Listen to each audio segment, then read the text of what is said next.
Hi, my name is Mike Gambale, and I'll be your presenter today on deciding if the North Wales Area Library makes it to the Mayor's Office Most Outstanding list. As a side note, this PowerPoint, will be made available in the assignment. So a quick agenda, we'll go through a couple things that will show specifically why or why not the North Wales Area Library made it to this year's outstanding list. So first, let's go through the introduction and the role. So the purpose of the library in the North Wales Area Library is to meet a diverse set of interests in the community while they provide a wide selection of books, digital resources, and magazines. The library also provides a lot of different activities to its own community, including activities such as reading to young children, and also different activities to older adults. The role here is that the library wants to be an integral part of the community, and that's very clear from the resources they provided on their website. Some of the principles and values of the library is very small. There's one librarian and a lot of volunteer staff. Each of them are very passionate about supporting their library. Some of the values and the principles are really, increasing their strength in existing partners. One of the nice things they do at the North Wales Area Library is that they allow you to put your name on a brick, or put your name of someone you want to, in name of, on a brick. So it's a good physical reminder that when you visit the North Wales Area Library, that you see that you are really physically part of a library. And those are some of the unique things that the library does to create that connection to long-standing investors and partners. They look for innovative technology. They understand the importance of using digital technology to those that visit the library. They want to grow strong branches, so they look for content that goes across different cultures for the whole community, so the whole community feels like they're involved. And they certainly nourish new leaves. There are programs that you'll see that target specifically kids for reading, to help them bring out that passion of learning, are really very popular. I put these sections on this slide to really show you a picture of the library. As I mentioned, the library has one librarian and a lot of people who volunteer in the staff. And given the very small size, it's still impressive. They have, as you can see here, almost 15,000 visits according to some data from 2023. In addition, they support almost 20,000 residents. This number is a bit old, so it's probably more likely to have gone up since then. The library is not a true public library, as many of us have sort of grown up with.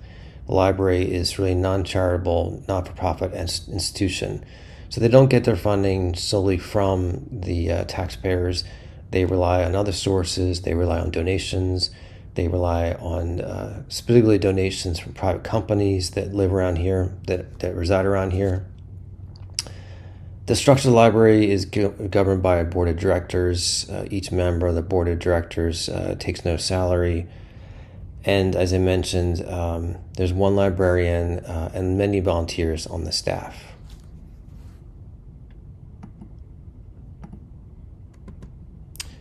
So the three trends affecting the library specifically, part of it is really around seeking the community. The library has realized that its programs for specifically connecting with community are very popular. And there was one comment the librarian made that she said they're not quiet. She didn't mean by that specifically that it's like a rock concert in their library.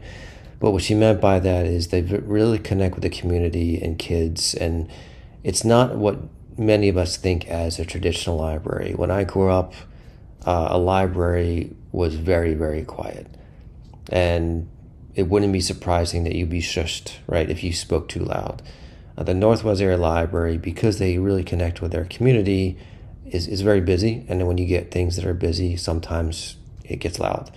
The other, in terms of trend, is really being acknowledgement of groups that have typically been marginalized. As you'll see in terms of the values, that the library is very open and makes sure that each group is recognized, respected, and inclusive. of all the different libraries' activities. The third trend is around digital natives. It's very popular. They have a program that uses a product called Libby, which allows people in the library to go online and actually take out ebooks so they can read on their Kindle device. And this is really nice because they don't necessarily have to come into the library physically to make use of its resources. So what are the response to these trends? And on the next slide, I talk about what if not addressed.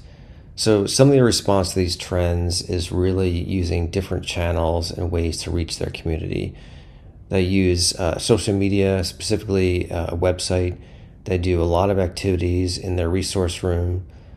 And I'll show you actually to give you a better picture of here's their Facebook page, so you can see they celebrate summer, they celebrate Pride.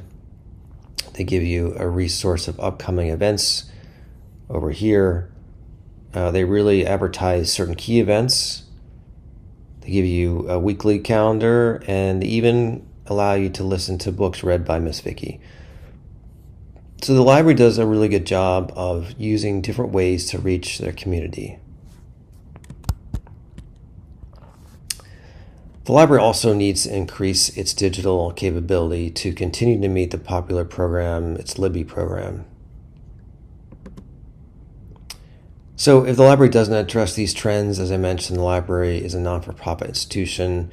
It needs to continually figure ways to reach and engage with the community. The community itself will be more willing to help out the library financially in times of need if there's a true connection with the library.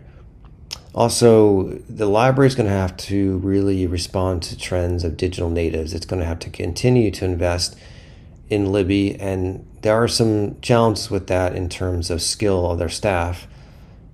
So it's important to continually, meet and engage with the digital natives.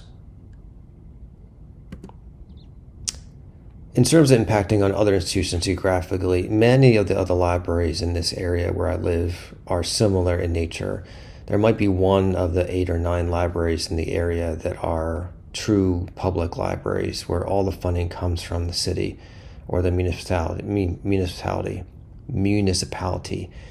So they're also going to be impacted. Those libraries need to keep their connection with their communities.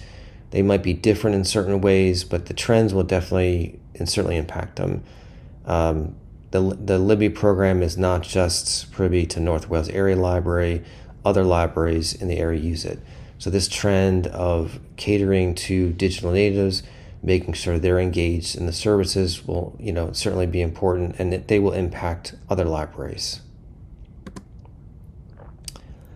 How these 3 trends are with respect to the values. So the values are really interesting. As I mentioned, it's a small library, but they're very open and exclusive to other groups.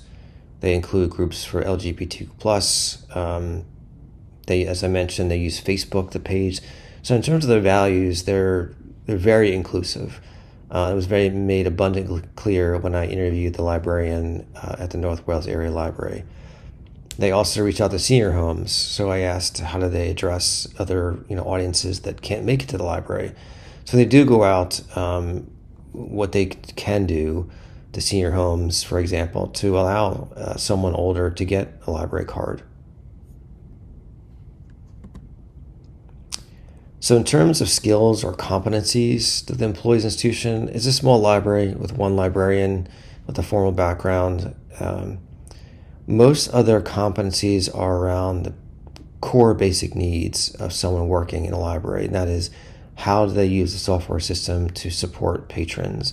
There's admittedly not a lot of training for librarians on how to work with patrons. When they onboard new librarians, it's bare bones basic. How does a new person to the team, or even existing people team, how they keep up with the community and activities that the library puts on to reach its community. So at this time, actually, the mayor's office is not recommending this library for the most outstanding list. And the reason primarily is that we notice a specific, I would say, age gap. The library itself does a wonderful job of reaching out to the community as a whole, in particular supporting young children and also older adults. Where it seems to be a gap in reaching the audience is around, different men and women, those in LGBTQ plus community, trans that are between the ages of college and just before retirement. And I think there's an opportunity for the library to offer different programs. And we mentioned some here around what issues affect their lives. So a lot of times when you're a new college graduate, you're looking for a job. The library could certainly put on programs to help new graduates find a job. Or if you're an existing adult in the middle of your career, what happens when you get laid off? How do you recoup? How do you connect with other jobs and other contacts?